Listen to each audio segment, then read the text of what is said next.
Give the people what they want. Give the people what they want. Give the people what they want. Your weekly movement news roundup.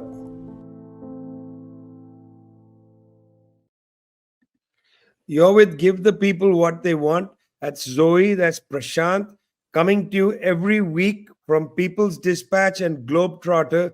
Of course, terrible, terrible news almost every day from Palestine, Gaza in particular. But as we've said, not only Gaza. Some facts that I got which were disturbing to me. We know that the death toll has reached 18,000 people, and that's appalling. And the problem with death tolls is as they rise, they feel more and more overwhelming. It's almost difficult to feel a connection to 18,000, 19,000, 20,000. But I got a number from the United Nations this week which startled me. It said that 1,550 families have lost multiple family members. That's disturbing. But here's the even more disturbing number. Before I tell you that number, it's worth saying that in previous Israeli sustained bombardments of Gaza, total death tolls were about 1,400, 1,500, and so on. Well, think about this. In this particular genocidal violence in Gaza, 320 families have lost more than 10 people per family. That means that in these 322 families alone, over 3,000 people died. That's twice the death toll in previous sustained bombardments by Israel on Gaza. In fact, now in the statistics, we're starting to see this abbreviation WCNSF. This is beginning to appear in the abbreviations. Wounded child, no surviving families. This is the situation now in Gaza. 85% of the people displaced. The Israeli troops moving south on Salhadin Road, gone through Khan Yunis, coming up to Rafah, clearing out people from one end to the other. I mean, this comes, friends, after the United States, of course, vetoed a ceasefire resolution, being the only one. Even the United Kingdom abstained in the Security Council. But then in the General Assembly, overwhelming majority of countries voted for a ceasefire. And interestingly, it was not so clear cut. Ukraine, which, when it came to the Cuba resolution, voted directly with the United States to maintain the embargo against Cuba with Israel at the time. In this resolution on a ceasefire, Ukraine actually abstained. I found that very interesting. A number of European countries voted for the ceasefire. Of course, the United States leading a bloc of countries, including Micronesia, Nauru, and so on, voted to continue the bombardment of the Palestinian people in Gaza. Horrendous situation. No end in sight as such. Lots of talk about some sort of dial down of tension, including recently, even in Washington, D.C., the language suggests that the violence has been too much. Interesting, Prashant and Zoe, I looked at a New York Times story that tried to justify the asymmetrical nature of the violence, where the New York Times on the cover page had a story on proportionality of violence, saying there's a difference between proportionality and asymmetry. Well, of course, there's asymmetric. The maximum number Israel is claiming for dead has been 1,200, and now Palestinians 18,000 and climbing. That's asymmetrical. But the New York Times arguing this is actually not necessarily disproportionate, because the Israelis are trying not to kill enough people, more people. They're trying to follow the rules of law. They are using as minimal, so-called homeopathic violence against the Palestinian fortifications, and they cannot be blamed if this is a congested area and so on and so forth. So even at a time when the United States president has started to soften US support for Israel, however tepidly, however cynically, even he has said one or two things here and there. At that time, here comes the media saying, wait a minute, It's okay to have 18,000 dead. It's not, a problem of the laws of war, Prashant. I mean, it's a really bad situation in Gaza. What are you seeing from the context of Delhi? How does it look? How does it look what's happening in Israel? Right, Vijay. Interesting, of course. Also sad to note that the rhetoric that the United States has taken in many of these fora. We had a story about the World Health Organization Executive Board discussing the situation in Gaza, and the U.S. representative there said that the ceasefire would not only be unrealistic but actually dangerous. So, this is the line that the United States and its allies are taking in key fora across the world. And it's important to note, I think, that many of these UN bodies, many of these global aid bodies as well have been very strongly calling for ceasefire. You talked about the extent of the humanitarian crisis. Some of the numbers from the latest report of the Palestinian Medical Relief Society, for instance, are equally shocking. For instance, there is a bed occupancy rate of 274%. And when it comes to ICU beds, it's around 227%. And more than half of Gaza's population, for instance, has been displaced. They're living in overcrowded shelters, and it's a complete disaster when it comes to health.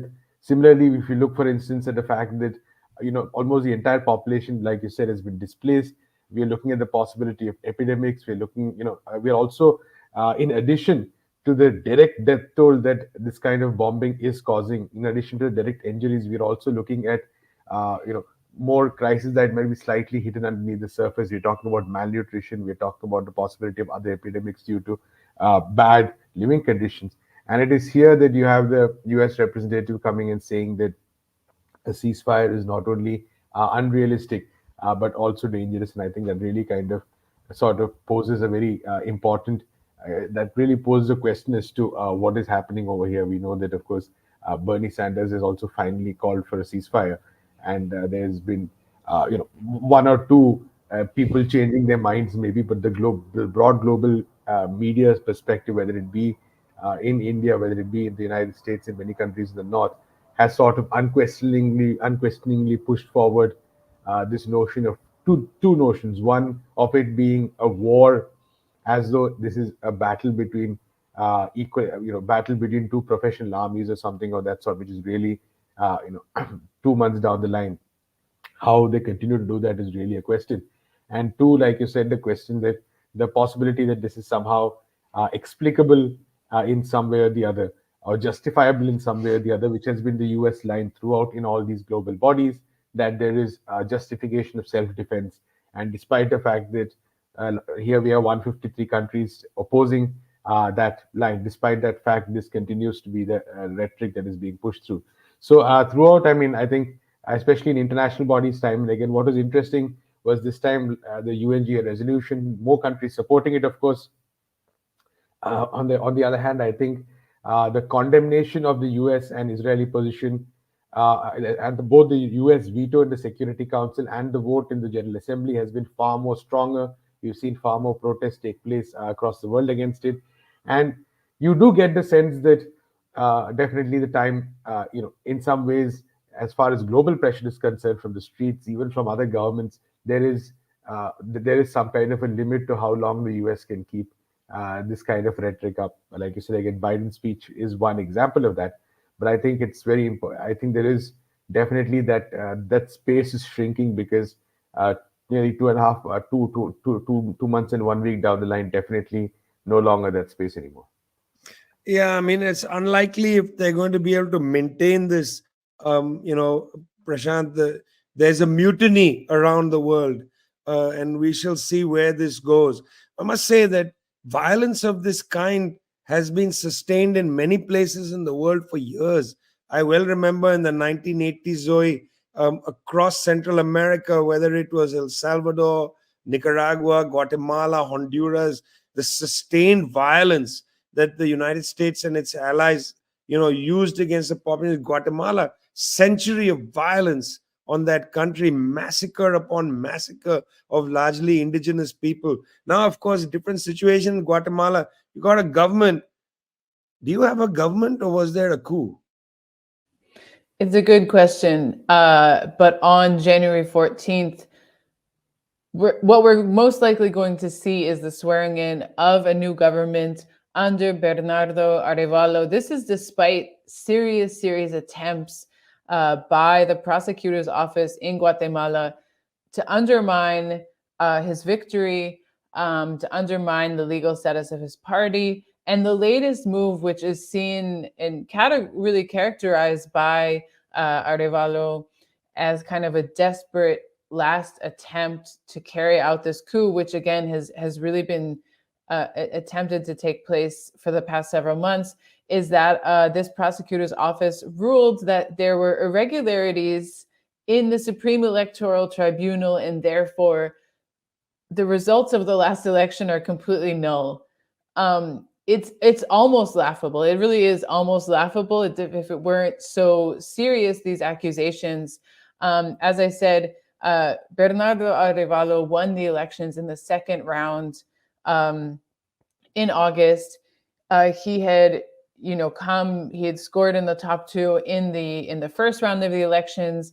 And even before these elections, as we've been reporting on People's Dispatch, there were attempts by the prosecutor's office, by different judicial bodies in the country to disqualify Movimiento Semilla, which is his party. Other parties actually did not. Many other parties were actually barred from participating with varying degrees of irregularities. But, we're talking left parties, we're talking centrist parties. There was a serious sort of trying to keep people out of this democratic process. But they were unable to bar Movimiento Semilla from participating. Bernardo Arevalo, again, wins the first round, and immediately there are measures taken to undermine his party, to declare it illegal, to say that the legal representative does not count, to say that this party cannot contest. Constantly just casting doubt on this process, casting doubt on him.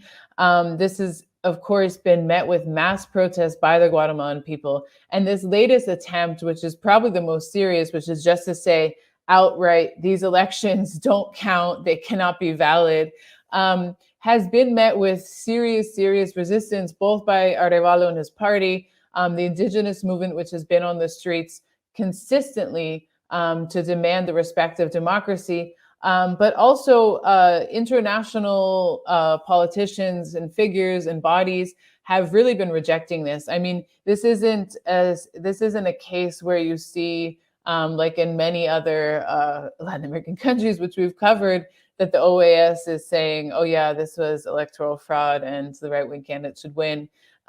It's so clearly. It's so clear that that's not the case, that even Luis Almagro, the OAS, Josep Borrell from the European Union, even the US Embassy in Guatemala has really called on this rogue prosecutor's office to say, all right, enough. You're really actually threatening the basis of democracies, democratic structures. And that's where we draw the line, because it's just so blatant. He won these elections fair and square. The Guatemalan people gave their vote, cast their vote, and have been consistently defending their vote. So it's Bernardo Arevalo, days since the prosecutor's office said that they were going to declare these results null. We've seen that he has been defiant in the face of this and said, we are going to be sworn in on January 14th. This is, a desperate attempt. But we've seen, again, politicians from across the region as well, Gabriel Boric, many others say that they support him, that they're rejecting this coup as well. So I think that it's really not going to go forward. But I think what you're saying about this legacy of undermining of democracy, of coups, of violence, the Guatemalan people are fighting very hard to recover this small semblance of democracy that they have from, of course, after decades of corrupt officials who are handing over the mineral and natural resources over to multinational corporations. There have been many fierce battles between indigenous communities fighting for the protection of their land, for access to basic rights and services. Interestingly enough, the former Guatemalan government of, I think Jimmy Morales moved the Guatemalan embassy in Israel to Jerusalem right after the U.S. did. So interesting connections there. I think we're going to see in the next couple of weeks how this shakes out. But I think we're most likely going to see a progressive government sworn in Guatemala. A progressive government sworn in Guatemala, that's true. We'll see if indeed that is the case. This is also a situation where Gabriel Boric doesn't always have the best judgment when it comes to the region, but here it seems to be he's on the right side of history. We shall see. You're with Give the People What They Want, coming to you from People's Dispatch, indispensable source for your understanding of the world, with Prashant and Zoe, the co-editors. I'm Vijay from Globetrotter. I've been doing a series for actually quite a number of years now about developments in the Sahel region, visited a number of the different mines in the area. There was a new report out, Prashant, called Blood Gold, rather malicious report that suggested the Wagner group of Russia was there, laundering the gold smuggled out of the Sahel region.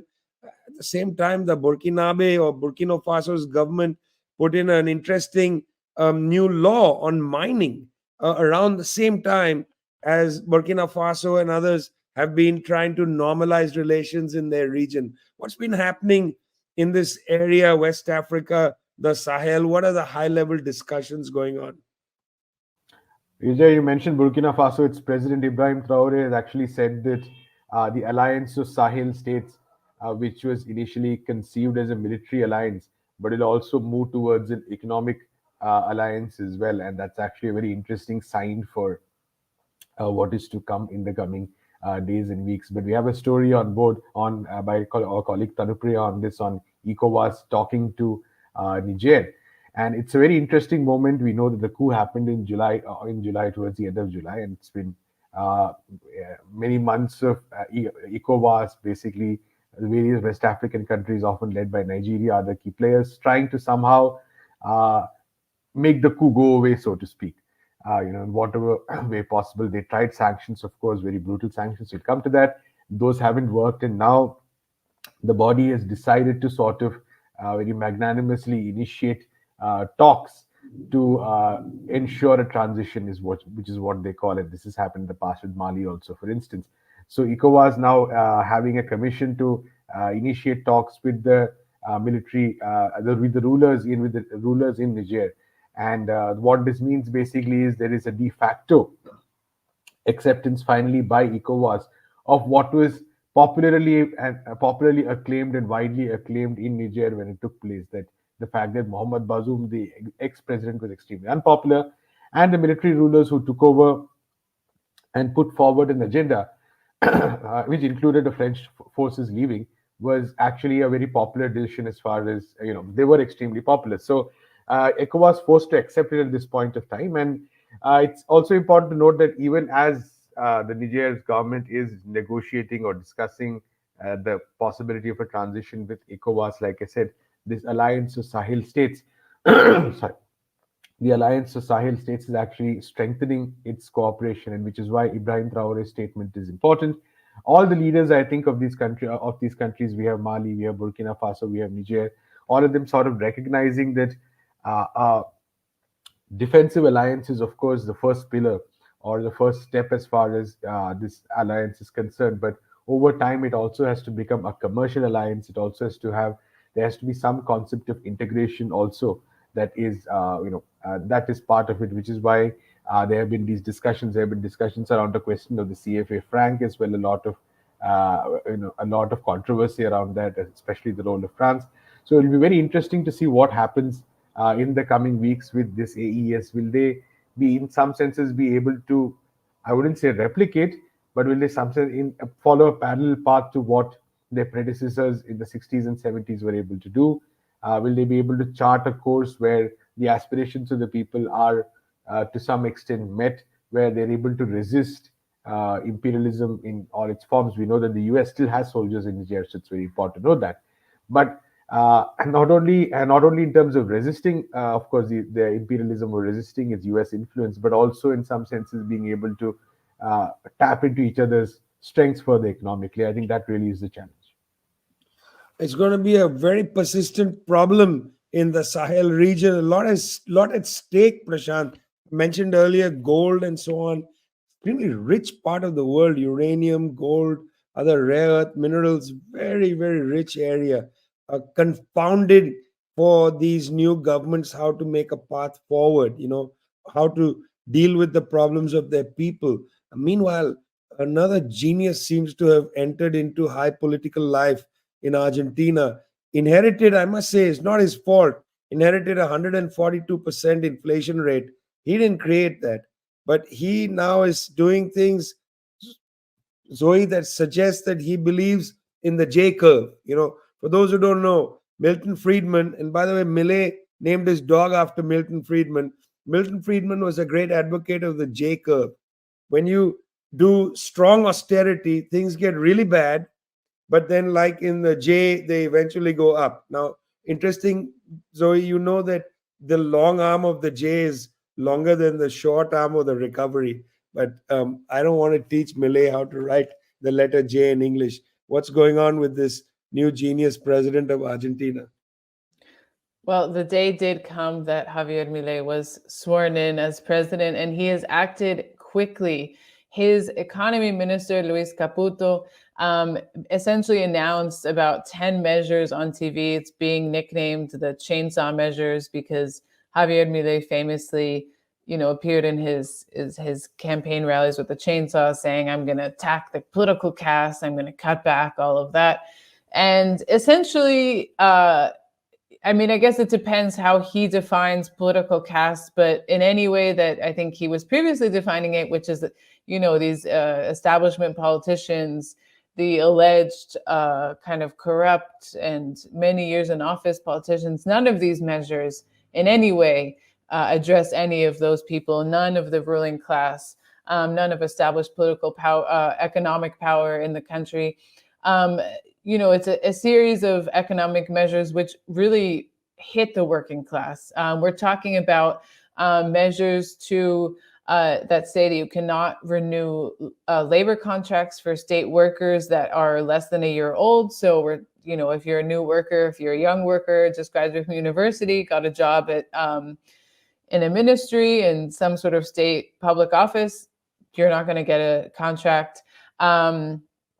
Suspending all new public works, no more public works projects. So fixing bridges, all sorts of vital infrastructure projects are suspended, and there will be no more licenses. Reducing subsidies on energy and transportation. Transportation in Argentina is extremely cheap. This is maintained to be affordable and cheap actually throughout the economic crisis. And it's it's really the backbone, the public transportation system. For example, in Buenos Aires, millions of people use it. It's famously, there's the Ciudad Autónoma, which is the central part of the city. And then over 10 million people live in the areas outside of Buenos Aires and the conurbano. They use public transportation every single day to get to their jobs. They will no longer have the transportation subsidies, which means that they know even when they're making miserable wages, even when there's crazy inflation, currency devaluation, they will be able to take public transportation. Not for long. And finally, there's many other measures that were announced, but I think one of the most severe ones, and you're probably referring to this, Vijay, is the currency devaluation to make the official exchange rate 800 pesos to $1. Again, for anyone who's been to Argentina in the last year, you know that it's extremely, extremely dynamic. Every single day, the exchange rate's different. You have what they call the blue market, where there's one exchange rate, the official exchange rate's a different one. There are many other, nuances in how money is exchanged and what the actual rates mean. But clearly, the right out of the bat, devaluation to 800 pesos is going to severely impact the working class. This will benefit the export sectors that deal with transactions in dollars, but we're going to see, I think this will be accompanied by inflation. You already said 120% inflation that he's inheriting. This is not going to, I mean, it's going to push people into poverty. Sure, they won't be able to buy anything and they will be struggling to survive. So yeah, perhaps inflation will maybe go down, but we're also going to see way more people in poverty, where 40% of the population is already living under the poverty line. So there's no attacking of the ruling class in these measures. This is purely hitting the working class where it hurts. And at his inauguration was the Ukrainian President Volodymyr Zelensky, who then flew to Washington, D.C., where he met with US President Joseph Biden, members of the US government, asking for more military aid for Ukraine. Of course, it didn't seem to get satisfaction, so Mr. Zelensky did what all intelligent people do, is he just went and sat with the arms company executives and praised them and told them how they were great, and said to them, make sure to thank your workers for getting the arms to Ukraine. Ukraine in a position where Mr. Zelensky's government unable to actually win back territory taken by the Russians, the Donbass region, Mariupol, and of course Crimea. I mean, the Russians have got what they came to do, which is hold these three areas. There's really no room for a ceasefire in Ukraine. But meanwhile, in Kingston, Jamaica, there was an important discussion this week where the president of Venezuela, Nicolas Maduro, sat across the table from the president of Guyana, Irfan Ali, and they pledged that the disagreement over this very interesting tract of land that lies in the border region between Venezuela and Guyana, Essequibo region, they decided that, as Mr. Maduro put it, that Latin America should remain a zone of peace. Now, this has been an issue of great concern across Latin America, great concern, because the concern came as a consequence of the fact that there was a feeling that after the December 3rd, referendum in Venezuela, that this may escalate towards some kind of armed conflict. In fact, the very day after the referendum, when I was sitting in Caracas, got news that a helicopter, Guyanese Defense Force helicopter, had come down. And there was some fear that this might escalate very quickly. A lot of Latin American countries came together and they said, hey, listen, please de-escalate. It was a very good thing that the presidents of Guyana and of Venezuela met, had this face-to-face discussion, and then decided, let's dial back the tension. It's important for people to understand that in some senses, this is less a conflict between Guyana and Venezuela and more an issue being pushed by ExxonMobil. ExxonMobil in 2008-9 was basically shown the door by the government of Venezuela because they had a new hydrocarbons bill that ExxonMobil was unwilling to come under. It was unwilling to follow the new law. So they were basically removed from Venezuela. They took Venezuela to court for hundreds of billions of dollars in compensation. The international arbitration gave them 1/10 of that. And very soon thereafter, ExxonMobil escalated a claim that it had earlier made on the Essequibo region and said, okay, we've discovered oil here. We're going to develop it, and it's part of Guyana. I mean, in many ways, this has been ExxonMobil's fight. The United States taken advantage of it, created military exercises with the very small Guyanese Defense Force and so on.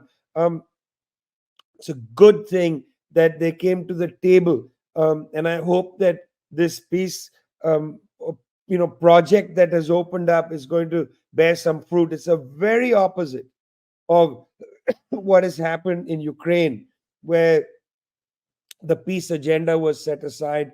Very different from what is taking place in Gaza, where violence is leading the way. It's very unlikely that you'll see even Irfan Ali go to Washington to talk to arms dealers. Very unlikely, of course, that Mr. Maduro is going to take that road. Looks like they want to find a solution that'll benefit both countries. You're with Give the People What They Want, brought to you from People's Dispatch. That's Zoe and Prashant. I'm Vijay from Globetrotter. See you next week.